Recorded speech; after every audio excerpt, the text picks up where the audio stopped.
Berapa banyak orang yang mau membayar sampai ratusan juta agar bisa jadi PNS, ASN. Banyak orang Pak. Bahkan anak pejabat sendiri dia mau bayar supaya anaknya masuk jadi PNS. Kalian sudah ada di dalam, maka syukuri dengan cara apa?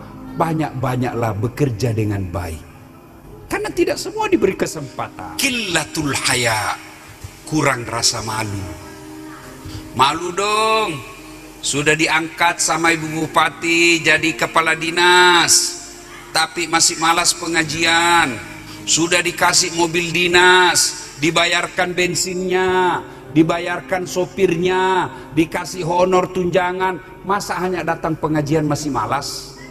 Malu dong. Malu dong jadi ASN tapi datangnya hanya mau datang tanda tangan. Malu.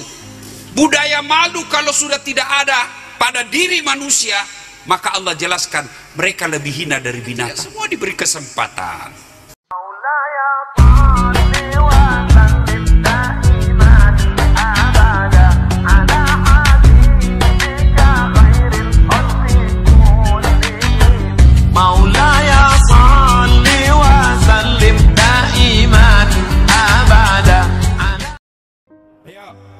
Pak, Bu, adik-adik sekalian, saudaraku para camat, saudaraku para ASN, kalian mau jadi kepala dinas, nggak usah cari muka sama Ibu Bupati, capek. Ganti bupati cari muka lagi, ganti bupati cari muka lagi. Padahal, tuh bagus Bu Bupati tadi katakan, nggak usah cari muka. Ada memang itu ASN kalau sudah di depan bupatinya kayak nggak punya harga diri.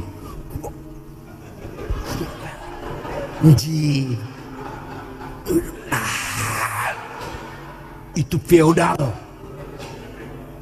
Saya yakin Teh Seli tidak seperti itu. Kerja aja yang baik, berdoa kepada Allah.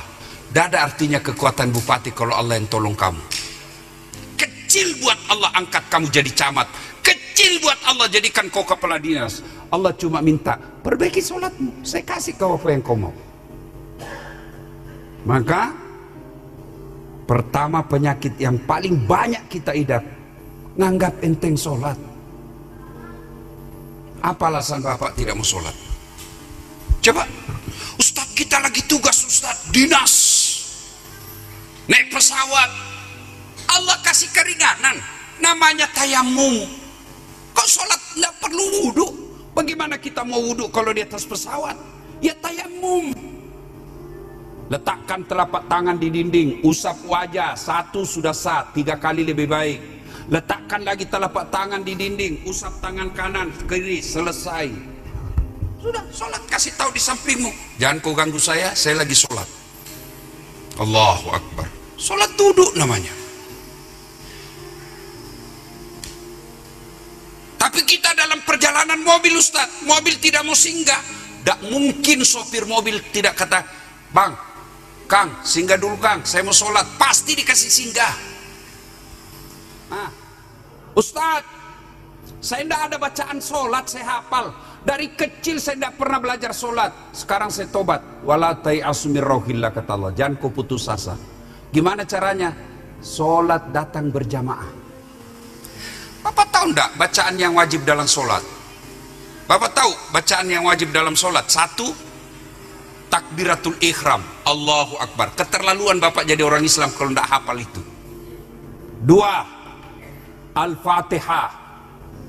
3, 2 kalimat syahadat, asyhadu an la ilaha illallah wa asyhadu anna muhammadar rasulullah. Yang keempat, Allahumma salli ala sayyidina Muhammad wa ala ali sayyidina Muhammad.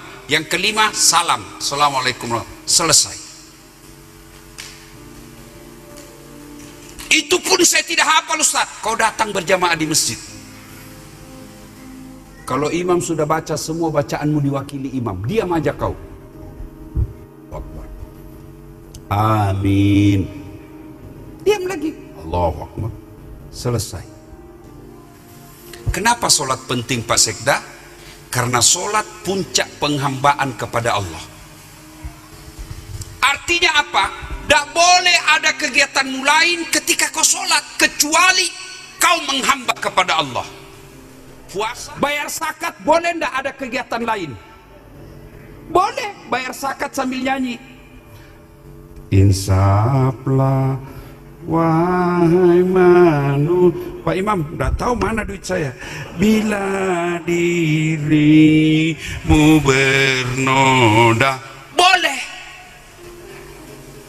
Puasa sambil nunggu buka puasa sambil nyanyi, boleh enggak? Boleh.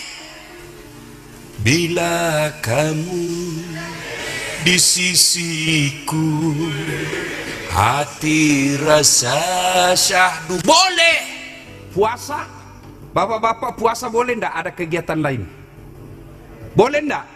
Boleh. Puasa sambil dagang, boleh. Ibu-ibu, boleh enggak haji ada kegiatan lain? Boleh. Dagang, haji, tawaf, boleh ada kegiatan lain. Tawaf sambil nyanyi, boleh. Labbaik Allahumma labbaik, labbaik alas, boleh. Ya,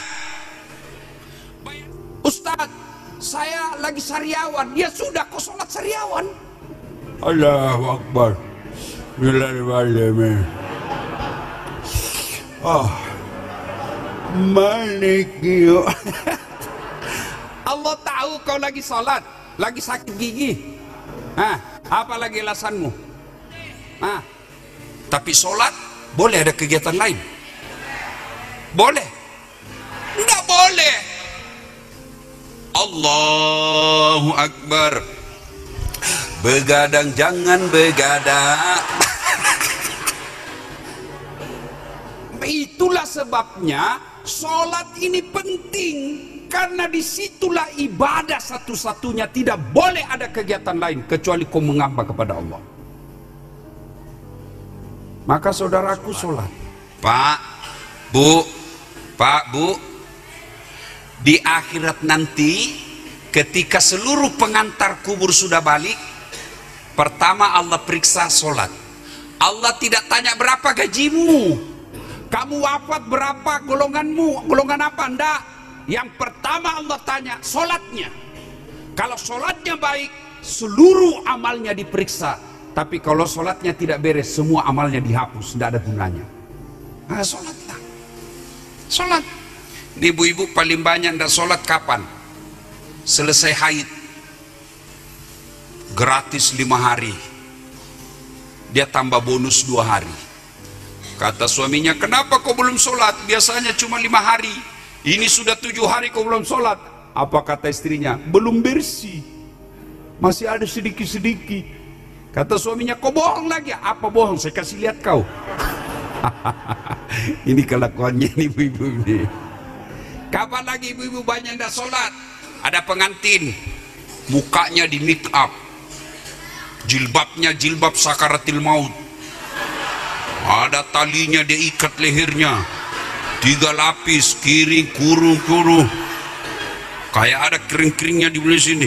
Kayak ada pohon di belakang. Di sini kayak ada bibit-bibit penyu. Celananya sempit, jalannya repot. Beleng-beleng.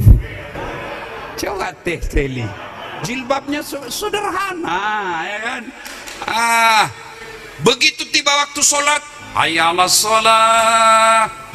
Kau pergi sholat, apa alasannya? Kau ndak lihat ini jilbabku, 1 jam pakainya ini, repot. Auzubillah min zalik. Apa Allah melarang kalian dandan? Tidak. Apa Allah melarang kalian berhias? Silakan. Kalau kalian berhias untuk suamimu bangga, itu ibadah. Tapi kalau gara-gara dandanan tidak sholat, itulah kebodohan yang paling nyata. 1. Penyakit hati, al-mutakhawil bis sholah. Ya, saya sholat Ustaz, kenapa hidupku susah? Betul kau sholat tapi tidak ikhlas. Saya sholat Ustaz, betul kau sholat tapi tidak ikhlas. Mana buktinya? Main-main, tidak semangat Pak. Ada orang sholat pakai tidak semangat, betul ketemu Allah.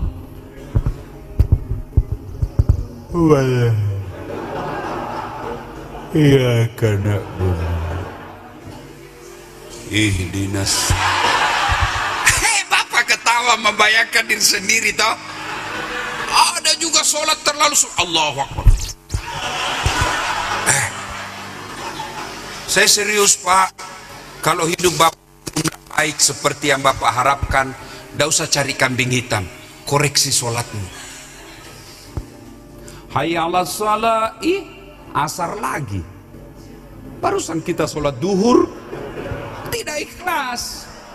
Saya sholat Ustaz, betul kau sholat tapi tidak ikhlas. Mana buktinya? Bajumu itu juga kau pakai ke toilet, itu juga kau pakai tidur, itu juga kau pakai futsal, pakai mencuci, ke pasar, pakai lagi sholat. Malah ada ibu-ibu yang tanya, Ustaz, boleh tidak sholat tidak pakai BH? Kenapa ibu? Dia bilang panas. Boleh, tapi bayangkan kalau ibu menghadap sekda tidak pakai BH. Boleh tidak? Ditempeleng kau istrinya. Hah, tidak sopan ini. Iya toh. Hei, andai saja saya diberi kuasa untuk menyeleksi PNS yang jadi pejabat, pertama saya periksa sholatnya.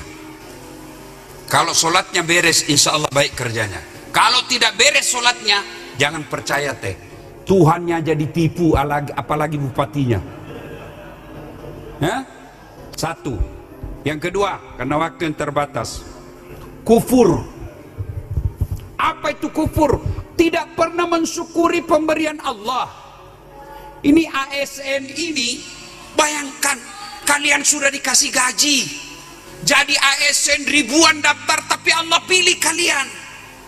Tanya itu kasihan pegawai honor, mereka kerjanya banyak, gajinya tidak jelas, tunjangannya tidak jelas, pensiunnya tidak ada, tapi kerjanya luar biasa banyaknya.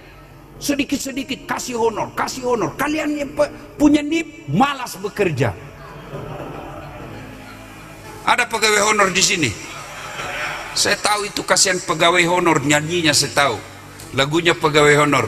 Berakit-rakit dahulu, berenang-renang ke tepian, sakit-sakit dahulu, susah-susah dahulu, lalu kemudian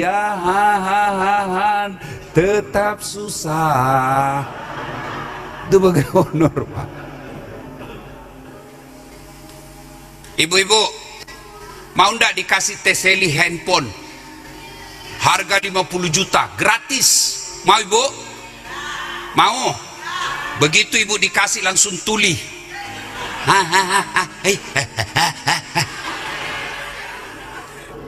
Mau ndak dikasih sama Pak Sekda motor harga 50 juta? Kalau perlu mobil, mau ndak? Tapi begitu dikasih kuncinya langsung ndak bisa melihat.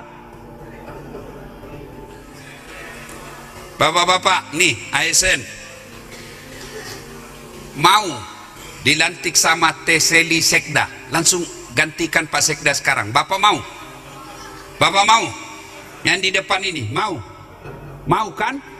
Tapi begitu Bapak dilantik langsung lumpuh, ndak bisa gerak.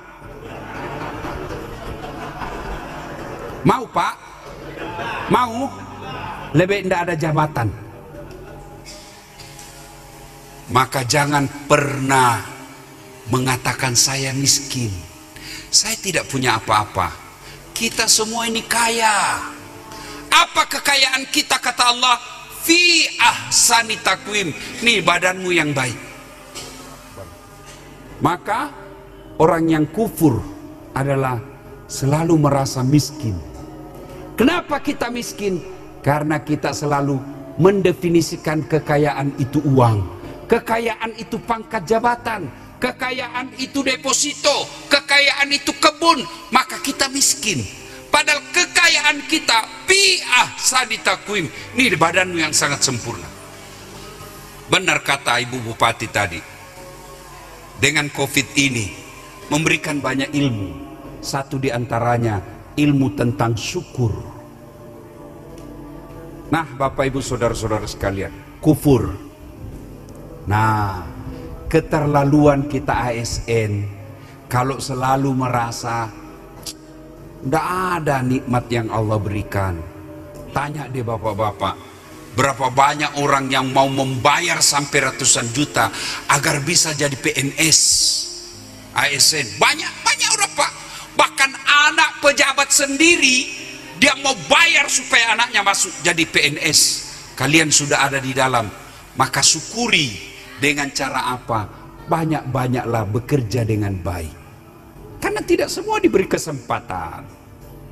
2, waktu yang terbatas. Yang ketiga, penyakit hati yang paling banyak kita, qillatul haya, kurang rasa malu.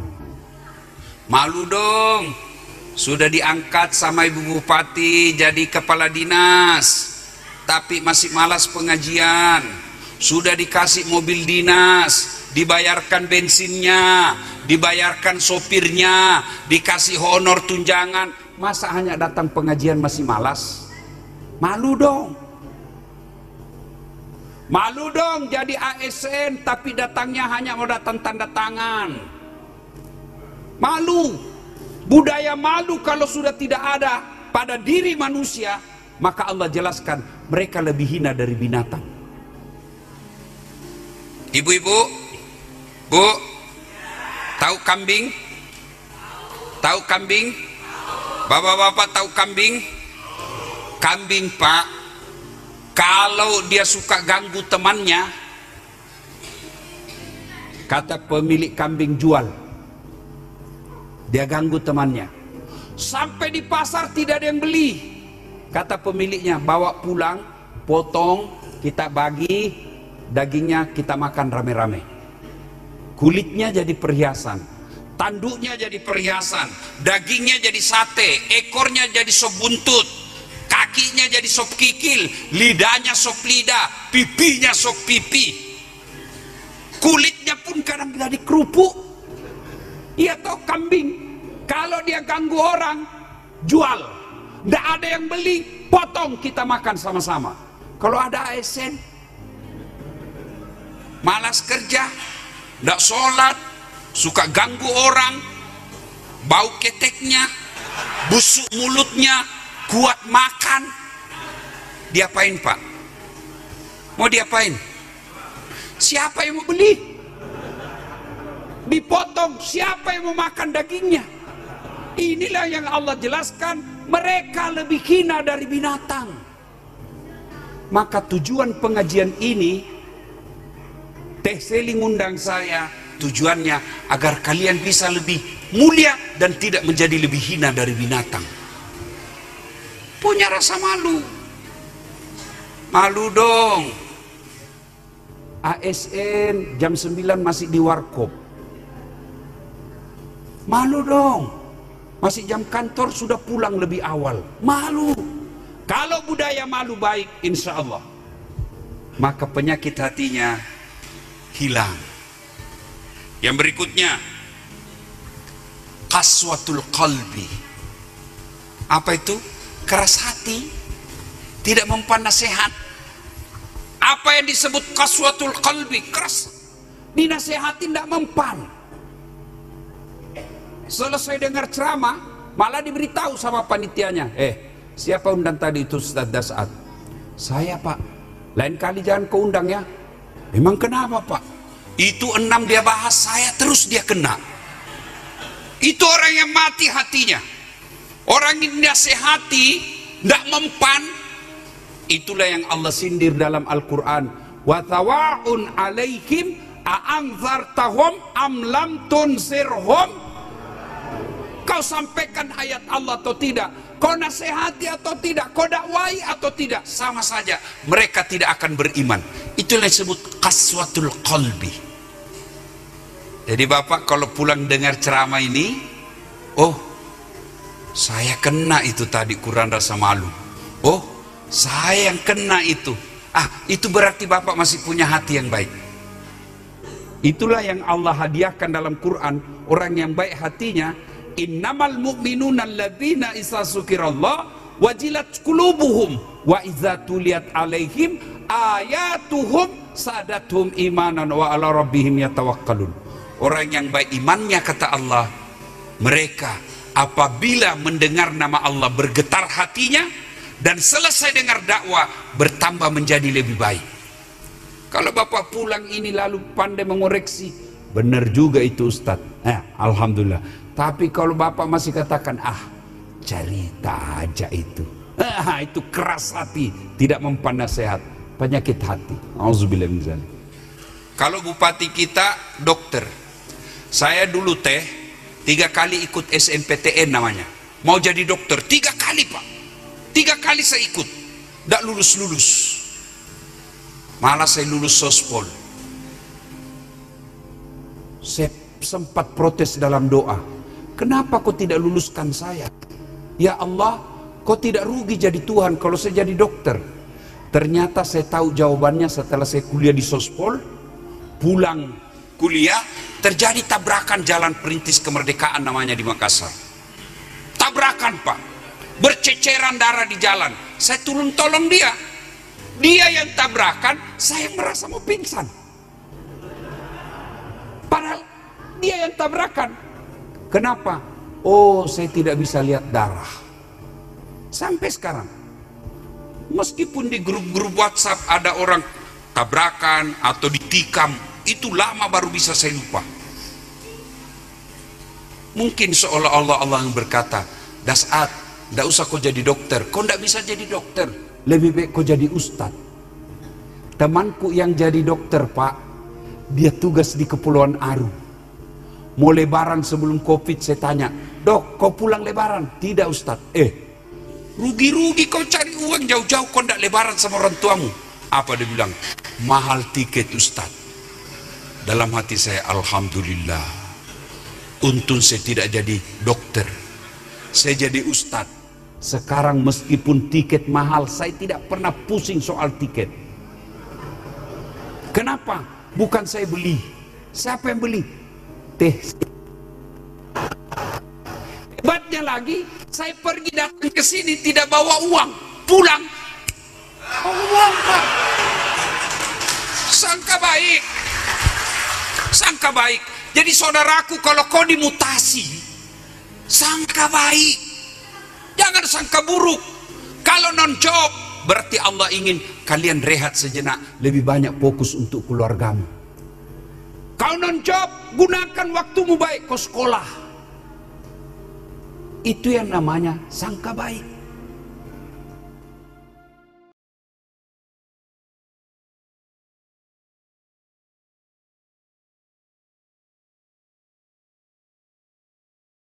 Cowok cewek malu dong, jadi cewek kelihatan pahanya. Sekarang banyak cewek, saya pikir-pikir lebih susah lihat paha ayam kampung daripada lihat paha cewek. Kita mau pergi rekreasi di Terawangan, tapi banyak paha berkeliaran. Woi cewek, woi, malu berkesan. Kami laki-laki jaga mata, tolong anda cewek jaga akhlak. Biarkan setengah mati jaga mata. Kalau kalian bertayangan, habis amal kami. Woi, tak mungkin lagi kita akan turun terus. Coba, Pak, mau tahu susahnya lihat paha ayam kampung? Coba lihat, kalau bapak mau lihat paha ayam kampung, bapak harus pulang kampung dulu. Namanya kampungnya pulang kampung dulu, Pak. Ya, bayar 200.000 sewa kampung. Sampai di kampung sudah lihat pahanya? Belum. Cari dulu bayar. Sudah dapat ayamnya, sudah lihat pahanya? Belum, dikejar. Pas mau ditangkap dia terbang. Tunggu lagi 1 jam. Sudah ditangkap ayamnya, sudah didapat, lihat pahanya? Belum. Bayar dulu itu harga ayam 100.000. Sudah bayar, sudah lihat pahanya? Belum. Dipotong dulu dengan nama Bismillahirrahmanirrahim. Sudah dipotong, sudah lihat pahanya? Belum. Direbus lagi dulu 15 menit. Sudah direbus, sudah lihat pahanya? Belum. Baru dicabut bulunya, baru kelihatan pahanya. Mulus putih.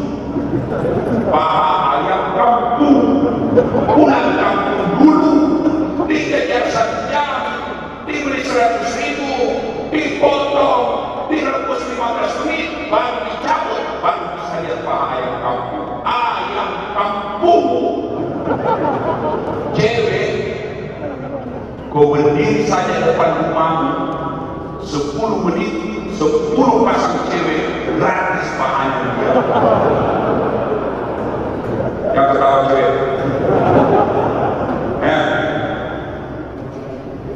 kami habis pahala gara-gara kalian. Sejengkel Pak, benar sejengkel. Kita keluar rumah sudah sholat duha pagi-pagi, ngaji beberapa ayat, berdoa minta hidayah dan dimurahkan rezeki. Begitu 1 kilometer sampai kita di jalan, habis semua amal. Sebelah kanan ketek, sebelah kiri dada, di depan paha, dari belakang pantat. Dilihat, tidak dilihat, barang bagus.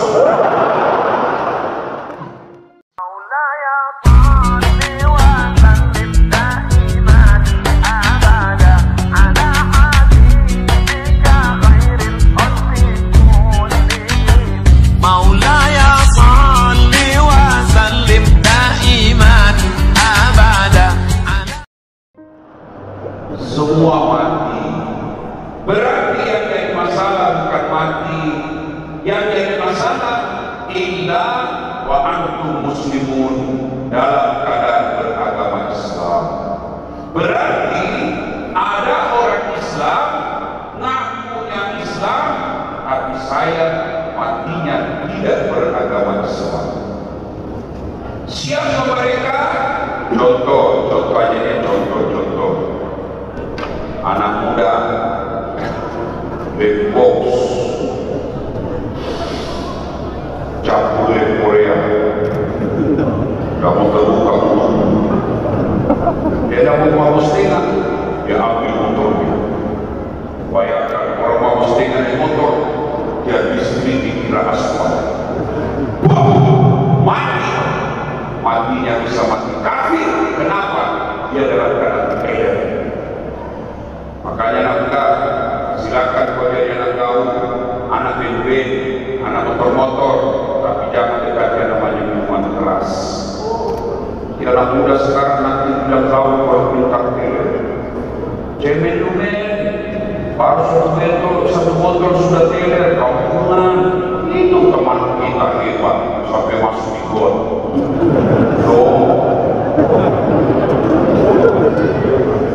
Siapa lagi? Contohnya ini contoh jangan marah.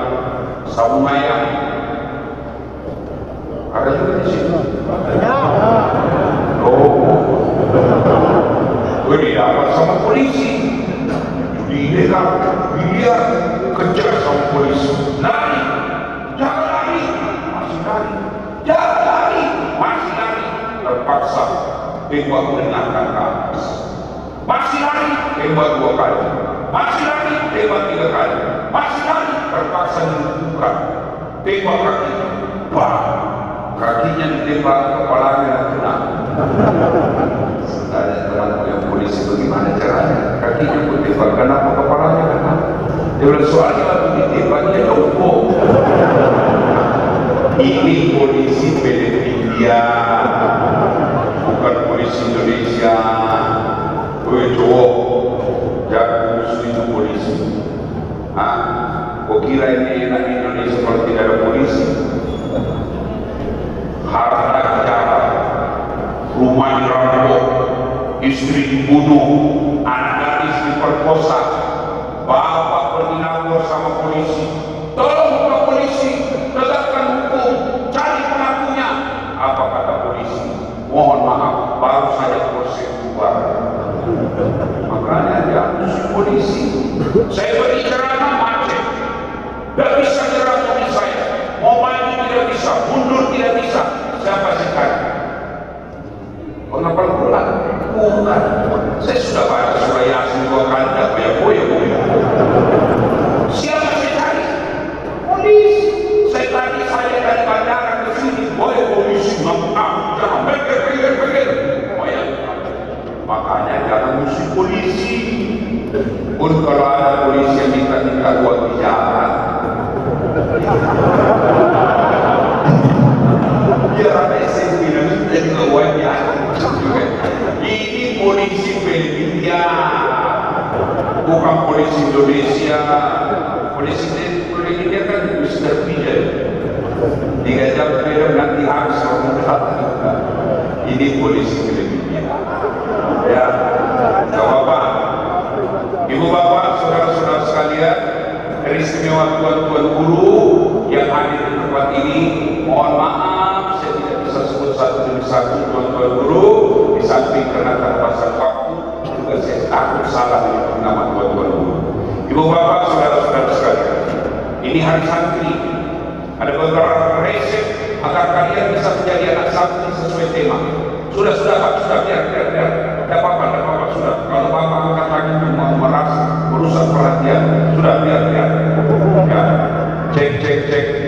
1. Ya. Kenapa Ibu lihat? Di atas. Oke, saya di atas ya. Di atas sini. Aman kan? Aman. 1. Dengan suatu kali Nabi usianya 16 tahun, berarti masih ABG. Jalan Nabi, tiba-tiba tersilkan sarungnya. Kalau kita sekarang kelihatan betisnya, Masya Allah. Nabi kelihatan betisnya. Bagaimana reaksi Nabi? Merah mukanya karena malu kelihatan betis.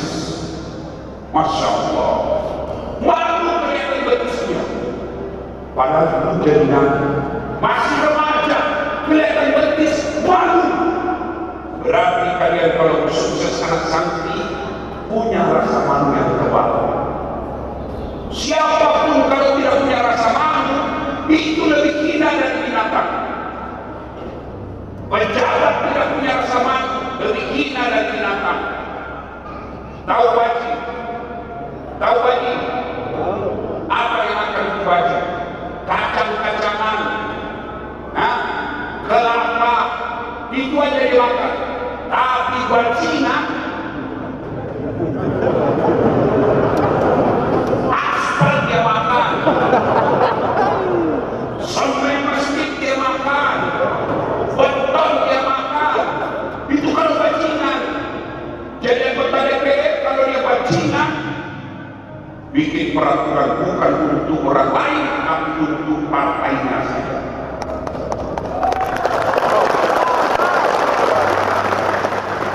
Kalau tidak ada rasa malu, beberapa hari yang lalu saya lihat berita di televisi, Menteri Ekonominya Jepang mundur. Kenapa mundur? Dituduh korupsi, bank dituduh. Dia mengklarifikasi itu bohong, itu tidak benar. Tapi setelah dia klarifikasi, dia merasa malu dan mundur jadi menteri. Itu baru dituduh. Kita mantan narapidana.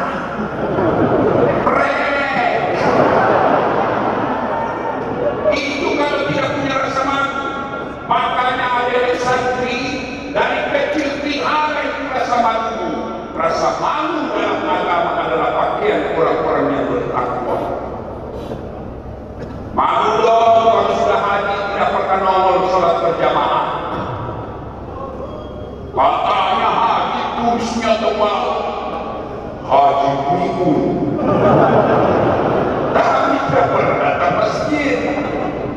Kalau mereka yang pulang haji mengamalkan tradisi umat Islam Indonesia, sekali lagi, tradisi umat Islam Indonesia jamaahnya namanya Arba'in, mestinya pulang dari tanah suci mereka rajin ke masjid. Malu dong, sudah haji tidak pernah nongol di masjid. Kalau dibagi namanya nggak mau balik. Biun nggak balik. Biun nggak balik. Tapi biun ya. Ayo, malu dong. Jadi ustaz tapi ceramahnya hanya menghasut.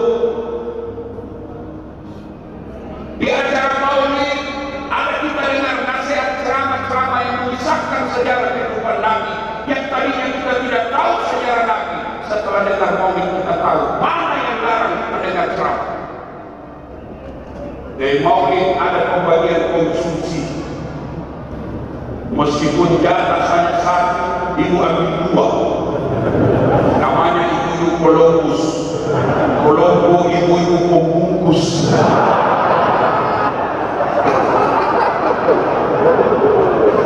Sudah dikasih satu yang belum. Coba. Ayo, di masjid ada orang bersedekah dengan bawa konsumsi. Mana ada larangan untuk berkonsumsi kita? Ayo, kalau kalian tidak mau memakai sehingga mau silakan, tapi jangan engkau mengatakan mengikuti acara maulid adalah sesat masuk neraka. Sakitnya tuh di sini. Ayo, mandang kalau ceramah kita hanya memecah belah umat. Malu dong. Kalau kita ibu-ibu tapi tidak bersuami, ini yang sekarang banyak hilang, rasa malu. Dulu ibu-ibu malu kalau diambil suaminya karena tidak diurus. Dulu. Sekarang ibu-ibu, masya Allah, bingung saja. Ibu-ibu dulu kenapa anaknya bisa diurus?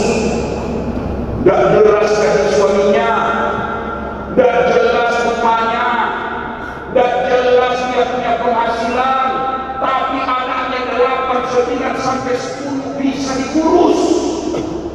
Loh, kenapa yang dulu sekarang tinggi sekolahnya, rumahnya bagus, ada pemain dinasnya, gajinya jelas, 2 anaknya tidak bisa diurus? Malu dong jadi ibu.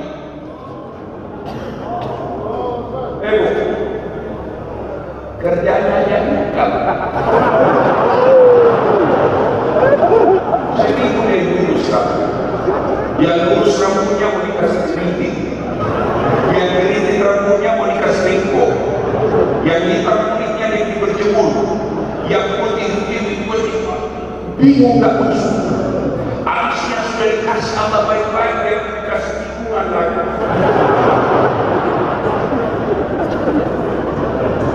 Hoi, mukanya tidak tembok, coklat biru keren,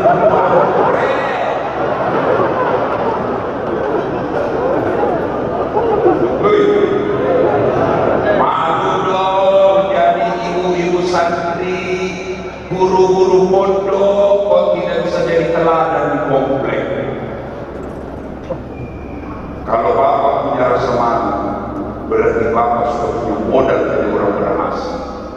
Kenapa orang banyak berzina? Karena dia tidak malu. Kenapa dia banyak orang yang berbuat maksiat? Karena dia tidak malu. Kalau bapak sudah memiliki rasa malu, dia sudah punya pakaian rasa takwa. Apalagi anak santri, cowok cewek malu dong. Jadi cewek kelihatan pahanya.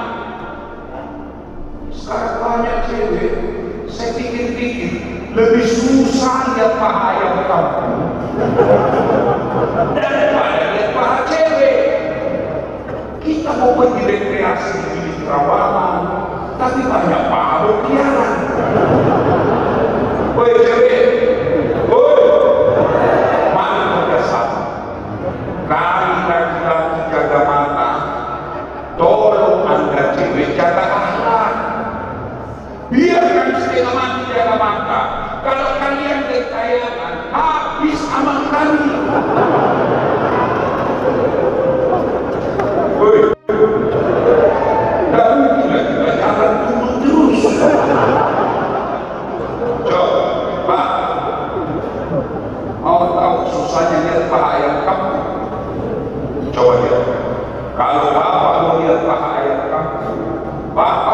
pulang kampung dulu.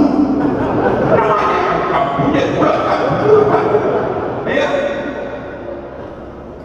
bayar 200.000 sewa kampung. Sampai kampung sudah lihat bahannya? Belum. Cari dulu bayar. Sudah dapat ayamnya, sudah lihat bahannya? Belum. Dikejar. Pas mau ditangkap dia terbang. Tunggu lagi 1 jam. Sudah ditangkap ayamnya, sudah didapat, lihat bahannya? Belum. Bayar dulu itu harga ayam 100.000. Sudah bayar, sudah lihat bahannya? Belum. Dipotong dulu dengan nama Bismillahirrahmanirrahim. Sudah dipotong, sudah lihat bahannya? Belum. Direbus lagi dulu 15 menit. Sudah direbus, sudah lihat bahannya? Belum. Baru dicabut bulunya, baru kelihatan pahanya, mulus putih. Paha ayam kampung, pulang kampung dulu, dikejar 1 jam, dibeli 100.000, dipotong, direbus 15 menit, baru dicabut, baru bisa lihat paha ayam kampung. Ayam kampung. Cewek, kau berdiri saja depan rumahmu 10 menit, 10 pasang cewek gratis pahanya dia. Yang ketawa cewek.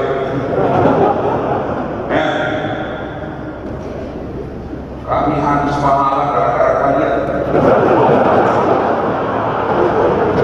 Sudah sejengkel, Pak. Benar sejengkel. Kita keluar rumah sudah salat duha pagi-pagi, ngaji beberapa ayat, berdoa minta hidayah dan dimurahkan rezeki. Begitu 1 kilometer sampai kita di jalan, habis semua amal. Sebelah kanan sebelah kiri dada, di depan paha, dari belakang pantat. Dilihat haram, tidak dilihat barang bagus. Ayo, cewek, anak santri, malu dong. Malu dong jadi anak santri. Ternyata keluar dari pondok, orang lebih bagus akhlaknya dari kalian yang pondok. Saya bukan anak pondok, Pak. Saya tidak pernah sekolah pesantren. Tidak pernah.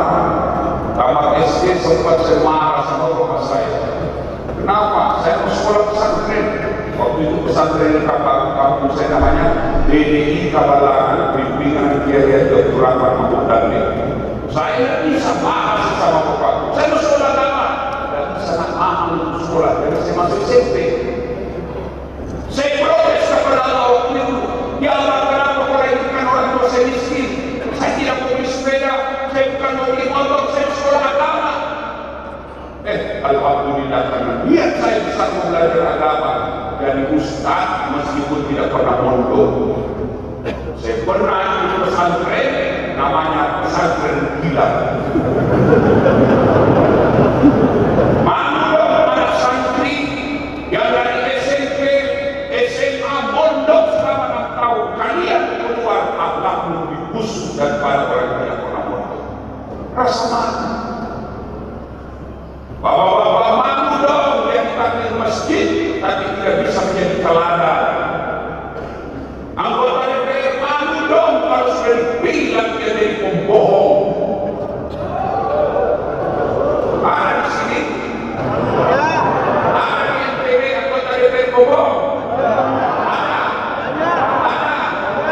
Kau sana, kenapa kau pilih dong? Mestinya jangan dipilih. Hanya karena kau dikasih 300.000 banyak irol. Bede-bede.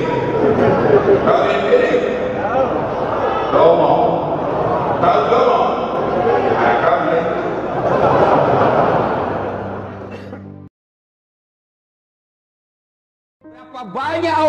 Berapa banyak orang kita keluar masuk pergi besuk orang sakit, ternyata pembesuknya yang meninggal. Banyak seperti itu. Yang namanya kematian tidak harus tua dulu.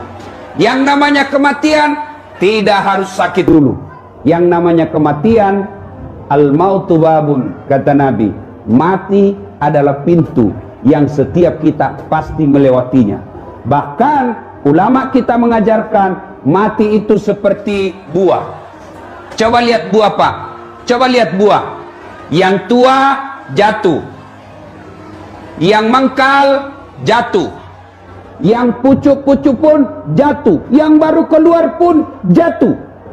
Maknanya orang kaya mati, orang miskin mati, tentara mati, polisi mati, Kapolda. Jangan dulu mau jadi gubernur.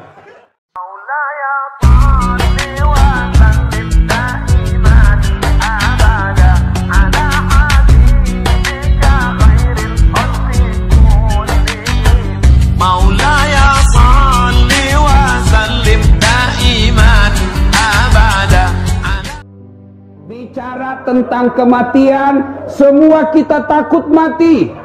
Kata Nabi, salah satu penyakit umatku yang besar, penyakit yang paling menggerogoti umatku adalah hubbud dunia wa karahiyatil maut. Terlalu cinta dunia, takut mati. Saya ingin menggugurkan, saya ingin menghilangkan pendapat atau keyakinan yang selalu berkata orang mati harus tua dulu, orang mati harus sakit dulu. Biasanya kita ketika cerita kematian, anak muda langsung orang tua dia lihat-lihati, yang sudah pensiun, yang sudah putih rambutnya, yang sudah susah berdiri. Oh tidak, berapa banyak orang tua sehat walafiat, kuat, 90 tahun umurnya, cucunya meninggal baru belasan tahun. Ada lagi orang bilang orang meninggal itu harus sakit dulu. Tidak. Berapa banyak orang kita keluar masuk pergi besuk orang sakit, ternyata pembesuknya yang meninggal. Banyak seperti itu. Yang namanya kematian tidak harus tua dulu, yang namanya kematian tidak harus sakit dulu. Yang namanya kematian, al-mautu babun, kata Nabi, mati adalah pintu yang setiap kita pasti melewatinya. Bahkan ulama kita mengajarkan mati itu seperti buah. Coba lihat buah, Pak. Coba lihat buah. Yang tua jatuh, yang mengkal jatuh, yang pucuk-pucuk pun jatuh, yang baru keluar pun jatuh. Maknanya orang kaya mati, orang miskin mati, tentara mati, polisi mati, Kapolda. Jangan dulu mau jadi gubernur. Ayo, habaib mati, pejabat mati, Ustadz di belakang sedikit. Ya siapa yang tak siap kalau Ustadz duluan. Tapi kalau saya Bapak Ibu tidak ada persoalan. Bapak-bapak duluan, saya di belakang boleh. Atau saya di belakang, bapak-bapak duluan boleh juga. Tidak ada masalah ya. Nah, ibu bapak, saudara-saudara sekalian yang saya hormati, Rasulullah bersabda, sittatu asyain tasidu fil umur. Ada 6 sifat, perbuatan, tingkah laku yang membuat umurmu jadi panjang. Umurmu panjang. Apa gerangan yang membuat umur kita panjang? 1, membuat umur panjang itu ad-du'a'u, berdoa. Mari kita berdoa. Memang Allah sudah takdirkan kita meninggal pada tahun sekian, tapi pun Allah punya kuasa untuk mengubah kembali keputusan itu. Kapan? Itulah Allah kasih kita bonus, suatu tempat berdoa paling mustajab. Ada yang disebut Lailatul Qadar. Apa itu Lailatul Qadar? Lailam, malam, qadar, penentuan, malam penentuan. Pada malam itu Allah tentukan segala-galanya. Apa yang ditentukan? Ajal kita. Apalagi ditentukan makan kita. Apalagi ditentukan air yang kita minum. Semua ditentukan Allah. Coba, makanya minta doa kepada Allah. ya Allah panjangkan umurku. Bapak-bapak yang sudah uzur berdoa, ya Allah panjangkan umurku supaya saya bisa berbuat banyak, supaya saya bisa beribadah dengan baik. Kalau doa kita untuk mendekatkan diri kepada Allah, masa sih Allah tidak dengar? Kecuali doa kita, ya Allah panjangkan umurku supaya saya bisa kawin lagi. Dia bilang malaikat, sudah ini sudah tua masih mau kawin lagi nih. Lobe ni minum kopi mak bene. Doa. Nah, ada yang tanya, Ustadz, saya selalu berdoa. Hampir 5 waktu saya berdoa. Kok doa saya tidak dijabah? Doa saya tidak digelar? Satu, jangan salah sangka. Bukan tidak dikabulkan doa kita, tapi bisa jadi apa yang kita minta tidak baik buat kita. Saya ulangi, apa yang kita minta belum tentu baik buat kita. Allah tahu, ini tidak baik, tidak usah kasih. Bapak Ibu tahu selawat kan? Tahu selawat? Ada mahasiswa saya ujian skripsi, saya bilang supaya berkah ini ilmu saya kasih kau selawat kepada Nabi. Apa dia bilang? Selawat kepada Muhammad. Lagi salah, selawat kepada Muhammad. Salah kok. Langsung dia bilang, yang mana itu Ustaz? Saya bilang, Allahumma salli ala Sayyidina Muhammad wa ala ali Sayyidina Muhammad. Langsung dia bilang, oh diganti nih Pak Ustaz. Bukan diganti, kau yang beleng-beleng. Ada salawat diganti-ganti. Gubernur kapan diganti? Tidak. Jadi kalau mau berdoa, awali dengan salawat. Ya Nabi salam alaik, ya Rasul salam alaik, ya Habib salam alaik, salawatullah alaik. Atau mau lebih sahdu, sallallahu ala Muhammad, sallallahu alaihi wasallam. Boleh salawat begitu. Atau ya Nabi salam alaika, ya Rasul salam, salam alaika, ya Habib salam alaika, salawatullah alaika. Pak, kalau Bapak selama ini berdoa tidak diawali selawat, itu sebabnya doa Bapak tidak dikabulkan. Kenapa? Syarat, password, pinnya doa itu selawat. Kalau Bapak selawat, doa insya Allah diijabah. Kok bisa? Contoh ini ya, Bapak punya anak nakal betul. Orang sakit gigi, dia tumbuk tiang listrik depan rumah. Jengkel kita, tiba-tiba meninggallah bapaknya, ini anaknya nakal. Datanglah minta maaf, minta tolong sama Bapak. Pak, tolonglah saya mau bayar uang sekolah tapi tidak ada duit, pinjamlah duit Pak. Bapak ingat, ini anak kurang ajar, saya sakit gigi, dia ganggu saya terus. Tidak bantu kau.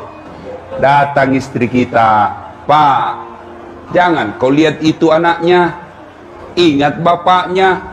Bapak itu teman bubuhan ikam, tantulah dia. Tapi ini anak nakal banar, kada ada apa-apa. Akhirnya ditolong. Ibunya kata, bantu, jangan kau lihat anaknya, ingat bapaknya. Bapaknya baik dan bapaknya itu sahabat kamu. Akhirnya apa? Ditolonglah anak ini, bukan karena itu anak, tapi karena kita ingat jasa baik bapaknya. Kalau Allah lihat dosa kita ini, yang tukang tipu, jangankan orang lain, istri kita aja kita tipu. Bayangkan, suka makan barang haram, suka bicara bohong, suka fitnah kiri kanan, jarang berbuat baik, berdoa, manalah Allah mau dengar doa kita. Tapi karena kita sebut kekasih Allah, yang Allah tidak cintakan langit dan bumi ini kecuali karena cintanya kepada Rasulullah, kita sebut itu orang yang dicintai Allah. Ya Allah, ya Rasul, ya Habib, ya Habib Allah, disebut terus-terus. Akhirnya Allah dengar doa kita karena cintanya kepada Rasulullah Muhammad sallallahu alaihi wasallam. Tapi sayang, seribu sayang, di mana dia berdoa? Di status. Mau pergi suaminya berdoa, ya Allah lindungi suamiku. 10 menit kemudian berdoa lagi, ya Allah murahkan rezeki suamiku. Begitu 10 menit lagi kemudian, ya Allah engkaulah yang maha memelihara, pelihara suamiku. Di mana dia berdoa? Di status, di Facebook. Siapa ajar ki berdoa di status? Sibuknya itu Tuhan mau baca status tak? Coba Berdoa tidak harus di Facebook, berdoa bukan di media sosial. Berdoa itu ambil wudhu, ambil sajadah, ngadu kepada Allah, bukan di Facebook. Ini sedikit-sedikit berdoa. Tapi di mana? Media sosial. Tidak ada yang ngajar kita berdoa di media sosial. Mau berdoa, ambil wudhu, ambil sajadah, ngadu kepada Allah Subhanahu wa Ta'ala. Yang keempat, penyebab doa tidak dijabah Allah. Penyebab doa tidak dijabah Allah apa? Karena kadangkala kita berdoa, kita tidak tahu apa yang kita minta. Ini saya perlu jelaskan. Doa itu bukan menghafal. Halo Pak, doa itu bukan menghafal. Kadangkala kita ini ngambil kitab, baca, tapi kita hafal, kita tidak tahu apa yang kita minta. Berdoa tidak harus bahasa Arab, berdoa tidak harus bahasa Al-Quran, tidak harus.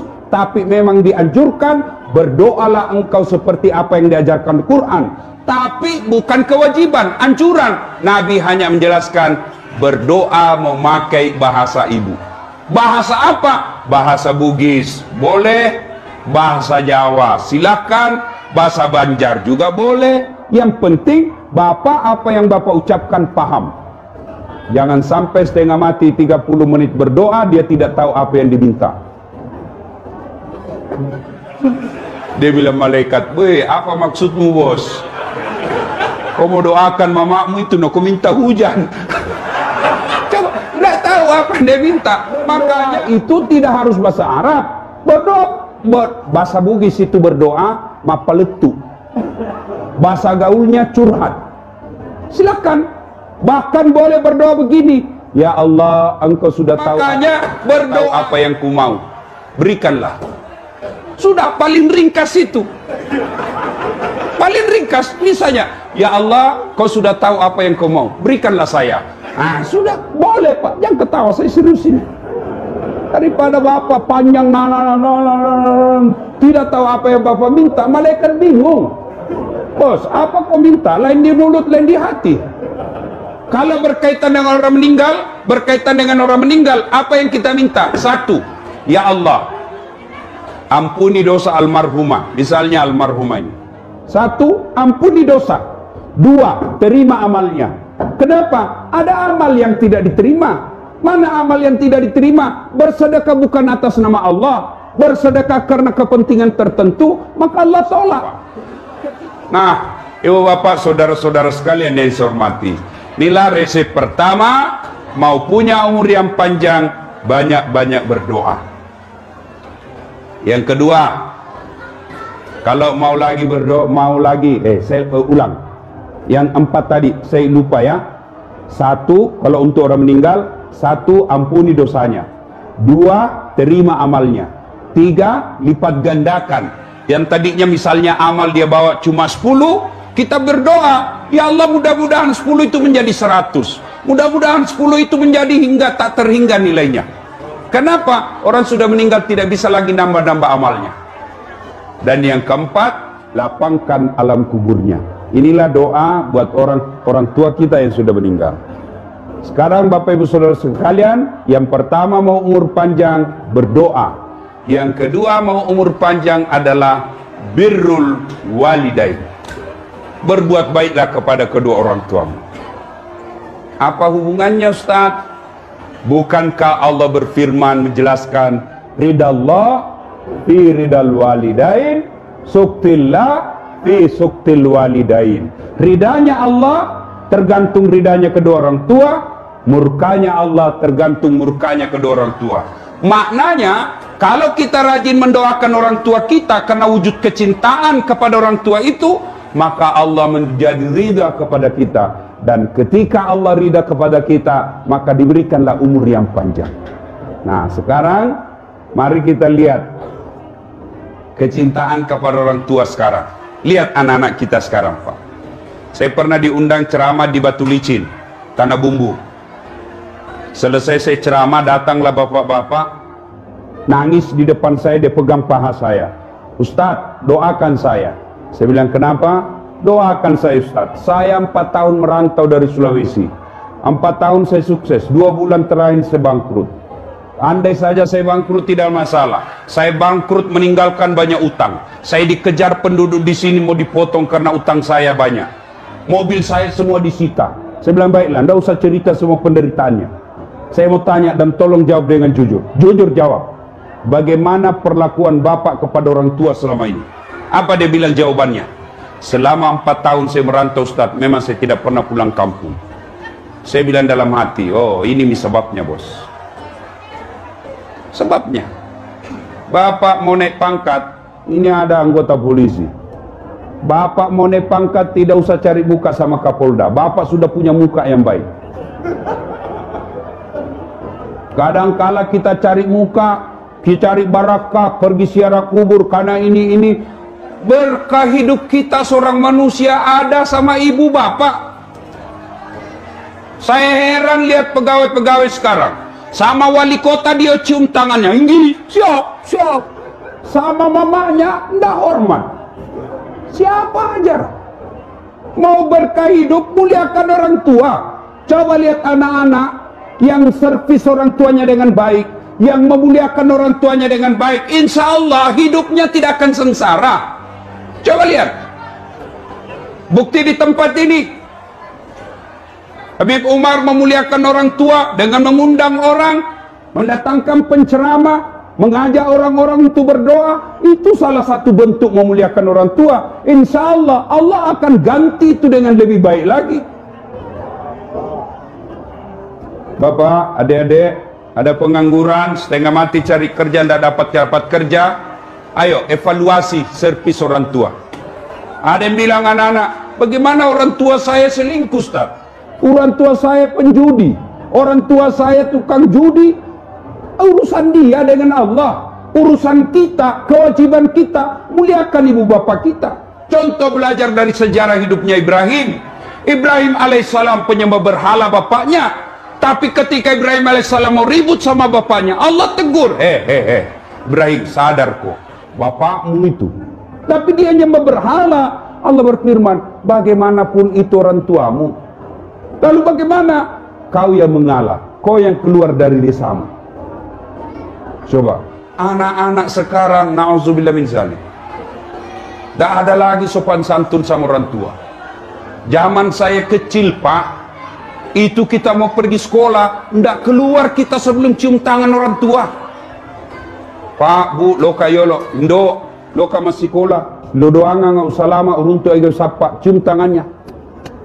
Baru kita pergi. Sekarang anak-anak, bapak-bapak masih ingat? Dicium tangannya sama nanya? Iya. Cium. Nggak, nasledin jipa. Cium tangan itu kan begini. Sekarang anak-anak, iya Pak. Cium tangan itu. Sekalinya tangannya cowoknya tabek Kak. Belem-belem. Kenapa cowok? Kalau cowoknya bicara sopan, iya Kak, terserah aja. Mana yang kakak pikir baik, ya baiklah buat saya.